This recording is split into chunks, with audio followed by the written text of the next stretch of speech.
Welcome back. You're watching Game Changers, a tech service show that brings you up to speed on trending and emerging technologies. Next, we shall be talking about financial inclusion through tech. And to take us through that, we have Ms. Carol Wairimu, the Chief Information Officer at Istracfone Services Limited. Ms. Carol, welcome.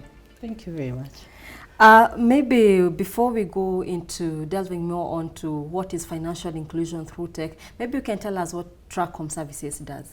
Istracfone Services is a local company that tries to provide financial solutions to their partners in a cost-effective way, so that we can be able to reach as many Kenyans as we can. And how do you go about your training, and who are some of the partners that you are working with? We grow our local talents, so we get people who have just left the universities. We train them to be able to develop these solutions. We work with our partners. For example, we have Ingenico, we have Diebold, who come in and also assist us in training, so that we don't have to go get technologies from outside the country, but we are self-sufficient to be able to give local solutions for our local problems. And looking at reaching to the rural people and working with the youth, what means are you using to reach these people? At the moment, we use a lot of point-of-sale systems. For example, you've seen the Ingenico brand in our market. So we use these to be able to reach people out even in the rural areas, so that if you want to do your, say, your banking, you can be able to withdraw, deposit from any area that you would need to. So when you see the likes of agency banking, and here we have Istracfone playing a very big role in our country. And even in Africa.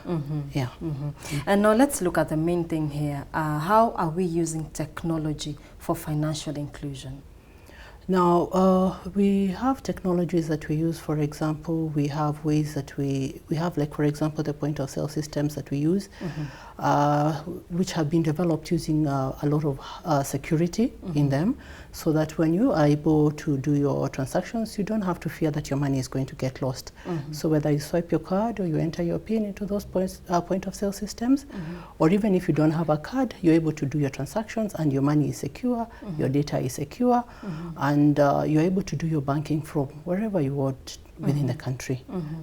Have you had cases where people are losing data, or rather someone's information has been given out, leaked? How do you go about curbing such?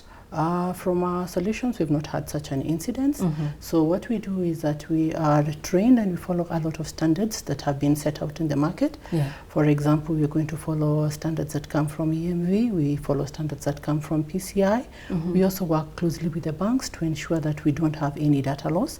So we ensure that our standards are high. So from the point where someone comes in, we train them, and we ensure that we don't have compromise on data at all.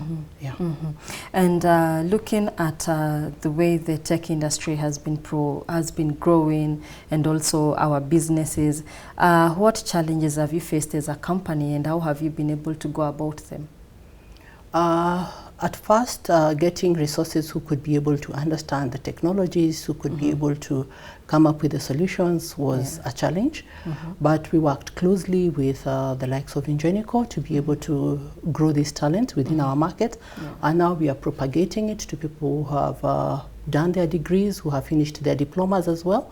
We found that even people who have done diplomas can be able to do very good work. So long as you have trained them and you have inculcated the culture, you're able to get those solutions, and they're locally done, and they're able to suit our markets.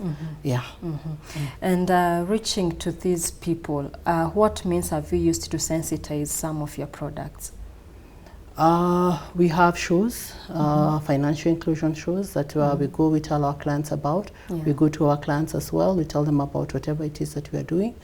We reach out also to the local institutions, the schools, and we're able to sensitize people on the various activities that we do and what we have in our market, so that people are sensitized on what is out there. And looking at the space we are in, do you feel that Kenyans are understanding how technology works when it comes to banking services, their businesses, and how to make use of this technology? Do you think it is working? Kenyans are actually very sharp people.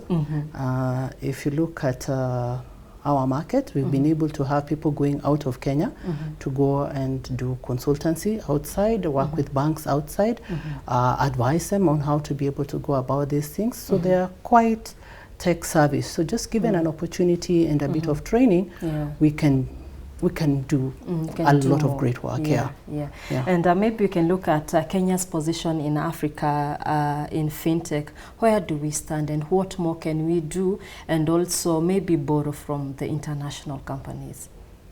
Kenyans, we have great universities, at least at the point where we were. We have great technical institutions. We have if you look at, for example, people who are doing diploma from NEC, you find that they are very well trained, they're very well grilled, only that we don't appreciate the work that is done, but it's very, very well done. So if you look at these kind of people, if you work with them, they can easily be able to get you to the next level. Because once you train them, they're able to innovate, come up with new ideas, things that have not been done. They're able to go to different markets and be able to innovate whatever is required to work in the different markets that we try to get into. So it's very possible. If you look at the people who have been trained, again, we are exporting our talent out there. When you talk of MIT, you'll find a Kenyan there. If you talk of various organizations, you'll find Kenyans in those places. So Kenyans are in Africa, they are quite in a good position. Yeah, we stand at a very good gap, yeah? Yes, we do. Okay, and maybe something else that you'd like to add in regards to financial inclusion through tech, and what maybe someone else can learn? I think we need to bring more and more of these trainings into our own country, so that we can come up with our own local solutions. We have our own local problems. So when we go try get solutions from outside the country, they may not fit our needs precisely. We have M-Pesa, which is very Kenyan. If you look at agency banking, it has come from Kenya and it's doing very well.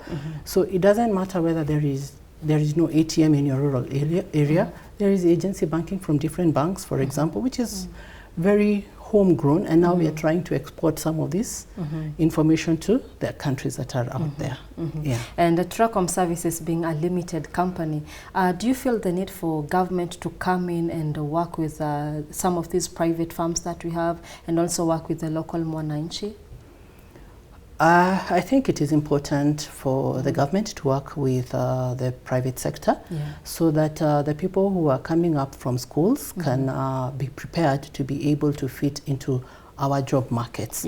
Then we also need to start appreciating that our people can be able to do these jobs, so we don't need to hire people from other countries to do our jobs. We don't need to borrow talent. We don't need to borrow. We just need to train our talent and to try and retain it here and see if we can be able to export our talent, which we have in plenty.